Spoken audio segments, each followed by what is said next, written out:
За, Mozobok ашиглан Mozobok төр даалгавар хийх арга зүй. За, тэгэхээр бид нар сурах хүчийг хэрэглэхгүй учраас Mozobok төр шин дэвтэр нээ. За, би дөрвөлжин дэвтэртэйг сонгоод, ногоон фонтоо сонгоод, зарын фон дэвшгийг бол та нар дураараа сонгож болно. За, ингээд нэгтчихлээ. За, бид нар өнөөдөр энэ дээр хичээл сургалтын хичээлүүд хийнэ гэсэн үг. Тэгэхээр даалгавар гэдэг чинь хаана байх вэ? За, шидэт татлах буюу хэрэгсэл гэсэн зэсэн дээр дарна.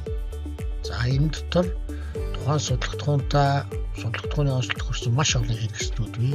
Хэрэгсэл, мөн сорилууд бий. Тухайн судалгахууныхаа онцлог тохирсон агуулга тохирсон судалгахуун бий.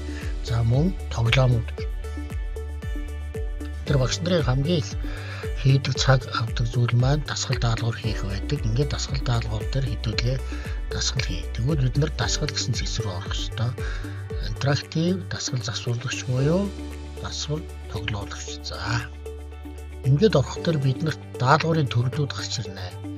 За, энэ төрлүүдээс өөрийнхөө хичээлийн агуулгатай холбоотой ямар хөтлөөр хийх вэ гэдэг нь та нарт маш олон сонголттой байна гэсэн. За, хэдүүлээ хэдэн зөв хариулттай асуулт байна. За, зөв буруугаар нь ялгахаар байна. Хослуулах гэдэг ингээд бүгдийг нь үзье. За, нэг хэдэн зөв хариулт. За, ингээд жишээлбэл текст дээр байх уу, зураг тавиад харах уу, зураг дээрээс ингээд сонгох уу гэд хэдэн сонголттой даалгавар жишээлбэл юм байна. За, уцаад орж үзье. Зөв буруу гэхэд мөн зөв буруу сонгохдоо энэ даалгаврын хувьд байна. За, буцаагаад орж үзье. За, хослуулах буюу холбох даалгаврууд байна.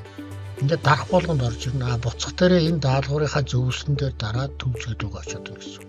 За, текст бүглэх гэж юм тийм ээ.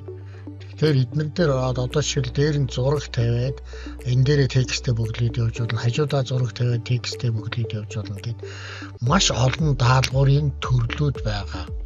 Та нар эндээс олоороо текстүүд ихэд дан текстүүд өгөөд алдааг нь хайх уу, зураг өгөөд энэ алдаатай текстийг явах уу гэх мэтэр.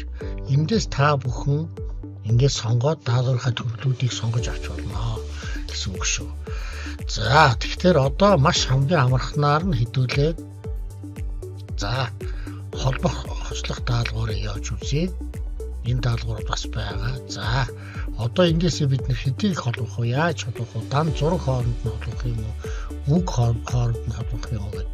Үг зураг холбох юм уу гэдэг хувьдтай ажиллаж байна. За тэгвэл хэдүүлээ энэ дээр ингээд нэг зураг сонгочихъя. Одоо бид нар энэ дээр байгаа зургийг хаанаас олох ёстой юм бэ? Google дээрээс дахиад зураг хайх ёстой гэдэг асуудал гарна. Бид нар энэ Medicine буюу Medicine. За, бид нар бол шидэт пицца гэж нэрлэдэг. За, энэ дээр дараад орчих. За, энэ дээр дараад орох дээр за, энэ мозаик дээр байгаа бүх төрлийн за 3D байгаа, бичлэг байгаа, зураг байгаа. За, бид нар тэгвэл агуулгатайгаа холбоотой зураг хайж болно гэсэн үг. Хэрвээ явна гэвэл за, хэдүүлээ маш энгээс хийдэг байгаа гэр гэдэг юм. За, гэр гэтэл одоо энэ манай агуулгатай холбоогүй байгаа учраас заах сонгодог зургууд бол энд одоо гой сонгодог дүрслэх урлагийнханд ашиглахаар гой сонгодог зургууд байна. Энэ тавьж болохоор жишээлбэл. За, тэгвэл дүрслэх урлагийнхаар нэшлэе. За, тэгвэл энэ уулын гол энэ даалгаврын энэ нэмэх тэмдэгний доотлолт байгаа зургийг хараараа. Бичлэг YouTube-ийн бичлэг дуу бас оруулж болно гэсэн үг энэ дээр.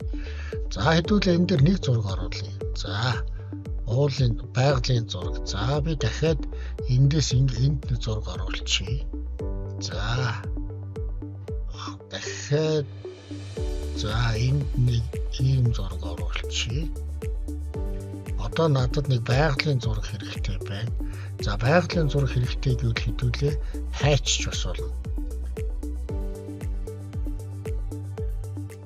Mozobok-ийн сан дотор байхгүй бол шууд эндээсээ бичээд байгалийн зураг гэж би биччихье. За, ингээд байгалийн зураг надад гараад ирлээ. За, би эндээс энэ зургийг аваад ийшээ оруулчих. За, одоо би энэ зурган дээрээ дарах тэр энэ зураг гадна хүрээтэй байх уу, хүрээгүй байх уу, сүүдэртэй болох уу гэдэг бүх хувилбарууд байна. За, энэ хүрээтэйгээ байг. За, би энийг хүрээг нь авч хаяад гаднaalынх нь ийм цагаан хүрээтэй болгочих гэдэг юм. За, энэ дээр одоо би сүүдэртэй зөвхөн энэ хэсэгтэр сүүдэртэй 4 янзаар байж болохоор хуулиуд байна. За одоо энэ дээр бид нэр текстийг бичих ёстой. Зөв бахруулж бичиж. За одоо энэ дээр нь хариултан дээр нь хариултаа бичиж. Байгалийн зураг. За нөгөөх нь болох дээр уран зураг. Уран зураг бичиж. За одоо бид нар даалгавраа зөв холбох ёстой. За байгалийн зураг ийшээ холбочихъя. Дараагийн байгалийн зураг маань энэ байна. За энэ бол уран зураг, энэ уран зураг. За одоо би энийг түр хааж ойлгож тоолох юм. За одоо би энэ дээр яах вэ гэхээр хадгалах. За ингэ хадгалчлаа. Миний зураг даалгавар хадгалагдсан гэсэн. За одоо би энэ даалгаврыг энэ ажлынхаа талбар руу оруулъя. За энэ хадгалах буюу оруулах гэсэн энэ хатгадаг зүүнний зурагтаа дээр дараад за жижиг айкон, том айкон, зураг хэлбэрээр 3 янзаар оруулж болно гэсэн. За би жижиг айконоор оруулъя. Таны асуулт хариулт ийм хэлбэртэй орж иж байна гэсэн үг. За би дасгал. Энэ дээр би дарахад ажиллаад болж байна гэсэн. За би тэгвэл дахиад том айконоор оруулъя. За ийм хэлбэртэй. Би одоо ээлж бичээд бэлдчихвэл би дасгал даалгавраа ингээд энэ болонд тавьчихна гэсэн үг. Энэ болонд тавиад хөөхтүүд гарч ирээд энэ дээр дараад шууд даалгавар ажиллана гэсэн үг. За би 3 дахь хувилбар нь зураг хэлбэрээр оруулъя. За зураг хэлбэрээр оруул. За ингээд орчих. 3 өөр төрлийн хэлбэрээр орж болно гэсэн үг. За энэ дээр дарах дээр даалгавар руугаа орно. За энэ дээр дараад хүүхдүүд яах вэ? Холбоод үзье. За би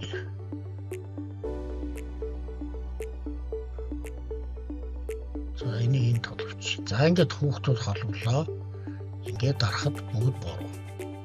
Байгалийн зураг нь энэ биш байна. Юуны зураг нь энэ байна. 4 хариулт холбохоос ингээд 4-т 0 гэсэн алдаа зааж байна гэсэн. Ингээд хүүхдүүдийн хичээл дээр бид нэг ашиглахад маш тохиромжтой гэсэн үг шүү. За баярлалаа.